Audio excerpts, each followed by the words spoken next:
మనం చామదుంపలు ఫ్రై చేసుకుందామా.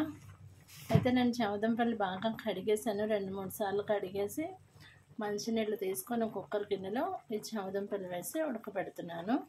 ఇవి ఉడికాయో లేదో చూడడానికి కూడా ఏం చేస్తానంటే నేను ఒక చాకు తీసుకొని ఇలా కుచ్చుతాను.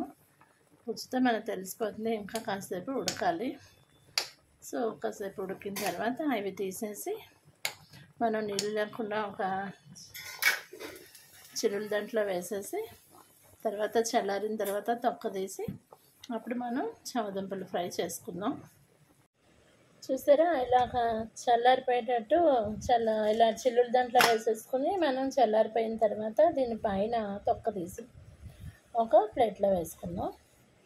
ఇలా మనం చామదుంపలన్నీ ఉడకపెట్టుకున్న తర్వాత ఇలా కట్ చేసేసుకున్నాం కదా, కట్ చేసేసుకుని అన్నీ ఇలా రెడీ పెట్టుకుందాము. ఇప్పుడు ఒక బాణలు తీసుకుని స్టవ్ మీద బాణలు పెట్టుకుని ఆయిల్ వేసుకుందాము. ఇప్పుడు ఒక బాణలు తీసుకున్నాను. బాణల్లో డీప్ ఫ్రైకి సరిపోయేంత ఆయిల్ వేసుకోవాలి. అయితే ఈ ఆయిల్ వేసుకుని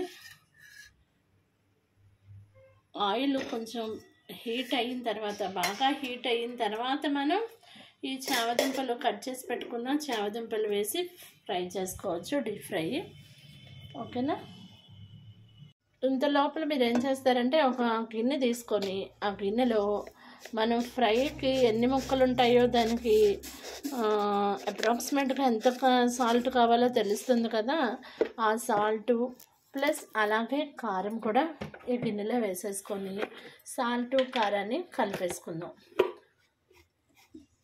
చూసారా, ఫ్రైకి సరిపోయేంత కారం వేసాను, అలానే ఫ్రైకి సరిపోయేంత సాల్ట్ వేసాను. అయితే ఇది తక్కువైనా ఏం పర్వాలేదు, మళ్ళీ మనం కొంచెం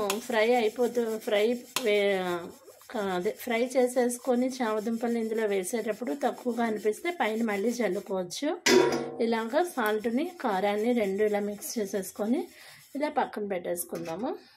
అర్థమైంది కదా? ఒక పొడి గిన్నె తీసుకొని సాల్ట్ కారాన్ని ఇలా మిక్స్ చేసి పెట్టేసుకోవాలి. అంటే ఈ ఫ్రైకి సరిపోయేంత కారం, ఫ్రైకి సరిపోయేంత సాల్ట్ కూడా ఇలా మిక్స్ చేసేసుకోవాలి. కలిపేసుకొని పక్కన పెట్టేసుకుందాం.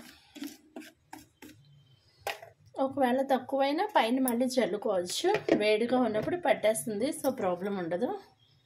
ఇప్పుడు మనం బాణల్లో ఆయిల్ తీసుకున్నాం కదా, డీప్ ఫ్రైకి ఎంత అవసరమో అంత ఆయిల్ తీసుకున్నాం కదా. ఆయిల్ వేడెక్కిందో లేదో చూడడానికి నేను ఒకటి వేసాను. చూసారా, హీట్ అయ్యింది. ఇంకా కొంచెం వేడెక్కనిద్దాము ఆయిల్ని.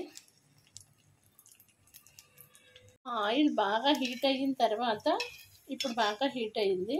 హీట్ అయిన తర్వాత కొన్ని ముక్కలు తీసుకొని మనం ఈ బాణలో వేసేసుకుందాము.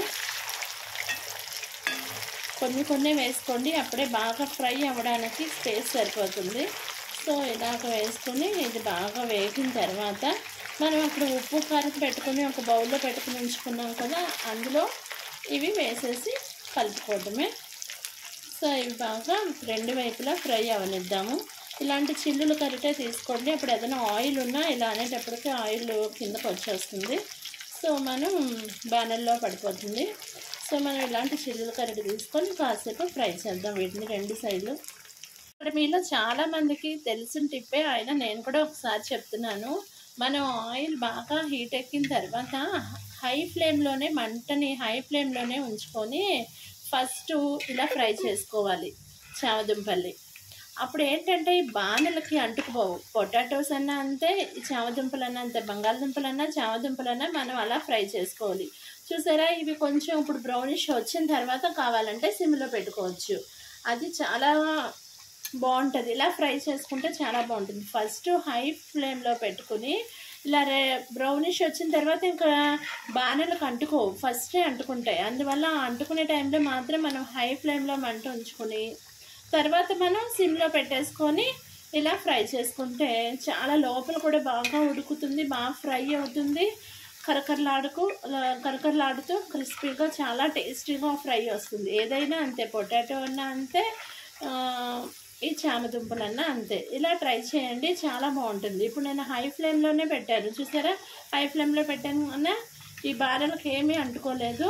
ఇప్పుడు ఇలాగా కొంచెం బ్రౌనిష్ వచ్చిన తర్వాత ఇప్పుడు నేను మంటను తగ్గించి లో ఫ్లేమ్లో పెట్టాను.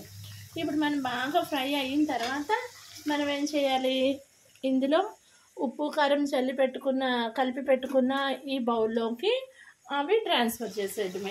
దుంపలన్నీ ఇలా ఫ్రై చేసేసుకున్న తర్వాత లాస్ట్ ఏం చేయాలంటే కొంత కరివేపాకు తీసుకొని దాన్ని కూడా ఇందులో మనం బాగా వేపేసి అది కూడా తీసుకొని ఆ చామదుంపలతో పాటు ఉప్పు కారం దాంట్లో వేసేసి ఒకసారి కలిపి మనం ఫ్రైని కలిపేస్తే చాలా టేస్టీగా ఉంటుంది. పొటాటో కూడా సేమ్ ఇదే ప్రాసెస్లో చేసుకున్నారంటే మీరు చాలా టేస్టీగా ఉంటుంది. నా టిప్ మీకు నచ్చిందా? చూసారా ఇలా ఎర్రగా వేయించుకున్న తర్వాత ఇవంతా నేను లో ఫ్లేమ్లోనేనండి, ఫస్ట్ మాత్రమే హై ఫ్లేమ్లో ఉంచి కొంచెం లైట్ బ్రౌనిష్ రానిచ్చాను. తర్వాత మళ్ళీ స్టవ్ని లో ఫ్లేమ్లో పెట్టేసుకున్నాను. ఇప్పుడు మనం ఇలా తీసేసి ఆయిల్ అంతా నెక్స్ట్ మనం ఉప్పు కారం జల్లి పెట్టుకున్నాం కదా దాంట్లో వేసేయటమే. చూసారా ఇప్పుడు కూడా మీరు గరిటె వాడద్దు, ఇలా అనండి చాలు. మొత్తం సాల్ట్ కారం అంతా ప్రతి ముక్కకి కూడా అంటుకుంటుంది. ఇలా అనేసి కొంచెం చల్లారనివ్వండి, మూత మాత్రం పెట్టద్దు అప్పుడే. ఇలా మొత్తం మనం మిగిలినవన్నీ కూడా ఇలా ఫ్రై చేసేసుకుందాము. లాస్ట్ కరివేపాకు కూడా ఫ్రై చేసుకోవచ్చు. ఓకేనా? నేను మిగిలిన దుంపలు కూడా ఇలా ఫ్రై చేస్తాను. చూడండి ఎంత బాగున్నాయో. పిల్లలు అందరూ కూడా చాలా ఇష్టంగా తింటారు.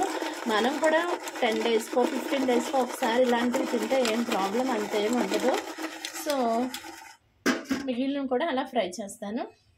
ఫస్ట్ సారి ఫ్రై చేసుకునేటప్పుడు మాత్రమే కొన్ని దుంపలు వేసుకోండి. ఇప్పుడు ఎక్కువ దుంపలు వేసినా పర్వాలేదు, ఎందుకంటే ఆయిల్ బాగా మరుగుంటుంది కదా. ప్లస్ ఇంకొక టిప్ నేను ఆల్రెడీ మీకు చెప్పాను, ఫస్ట్ దుంపలు వేసినప్పుడు ఎప్పుడు ఆయిల్లో వేసినప్పుడు మంట మాత్రం హై ఫ్లేమ్లోనే ఉంచుకోండి. కొంచెం బ్రౌనిష్ వచ్చిన తర్వాత లో ఫ్లేమ్లో పెట్టుకొని కాసేపు బాగా ఫ్రై అవనిచ్చి ఇలా ఉప్పు కారం వేసుకున్న దాంట్లో వేసేసి ఇలా కలిపేస్తే చాలు, టేస్టీ అయిన చామదుంపల వేపుడు రెడీ అయిపోతుంది.